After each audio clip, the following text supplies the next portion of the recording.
వందే మాత్రం. నేను మీ జర్నలిస్ట్ నవత. హైదరాబాద్లోని బార్కస్లో గల శ్రీ విముఖ ఆంజనేయ స్వామి ఆలయంలో జరిగిన విగ్రహ ధ్వంసం మరియు చోరీకి సంబంధించిన ముఖ్యమైన వివరాలని మీకు తెలియజేస్తా.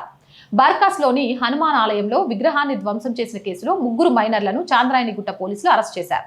పోలీసులు తెలిపిన వివరాల ప్రకారం ఈ 3 పిల్లలు మయన్మార్ పౌరులు, అంటే రోహింగ్యాలు. వీరు చెడు అలవాట్లకు బానిసలై తమ ఖర్చుల కోసం ఆలయంలో దొంగతనం చేయాలని ప్లాన్ చేశారు. వీరు ఆలయ తాళాన్ని రాయితో పగలగొట్టి లోపలికి ప్రవేశించారు. ఒక రాగి పాత్రను దొంగలించి ఆ క్రమంలో విగ్రహాన్ని కూడా ధ్వంసం చేశారు. సీసీటీవీ ఫుటేజ్ ఆధారంగా నిందితులను రాయల్ కాలనీ మరియు బాలాపూర్ పరిసరాల్లో గుర్తించి అదుపులోకి తీసుకున్నారు. వారిని జువెనైల్ జస్టిస్ బోర్డు ముందు ప్రవేశపెట్టి సైదాబాద్లోని అబ్జర్వేషన్ హోమ్ కి తరలించారు.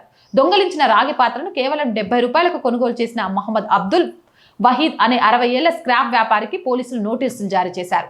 ఈ ఘటన వల్ల నగరంలో మతపరమైన ఉద్రిక్తతలు చోటు చేసుకున్నాయి. ప్రజలెవరూ వదంతులు నమ్మవద్దని, శాంతి సామరస్యాలను కాపాడాలని పోలీసులు విజ్ఞప్తి చేస్తున్నారు. సార్, మీ విజ్ఞప్తిని మేము పాటిస్తున్నాం.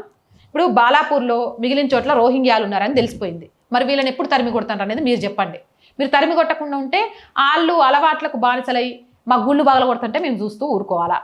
మరి దీనికైనా మీరు సమాధానం చెప్పండి. నేను అడిగిన ప్రశ్న కరెక్టా కాదా? కామెంట్ సెక్షన్లో పెట్టండి. మోర్ వీడియోస్ కోసం our group of channels, our voice, our political, our Samskriti channels ని వెంటనే సబ్స్క్రైబ్ చేయండి. కంటెంట్ బాగుంది అనిపిస్తే లైక్ చేయండి, షేర్ చేయండి.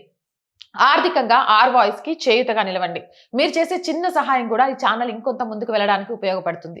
ఆర్థికంగా సపోర్ట్ చేయాలి అంటే సబ్స్క్రిప్షన్ పక్కనే జాయిన్ అనే బటన్ ఉంది. 1 to 5 లెవెల్స్ ఉన్నాయి.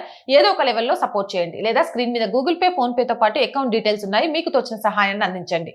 వ్యాపార ప్రకటనల కోసం 8328 500 576 నెంబర్ని సంప్రదించండి. జై హింద్, జై భారత్.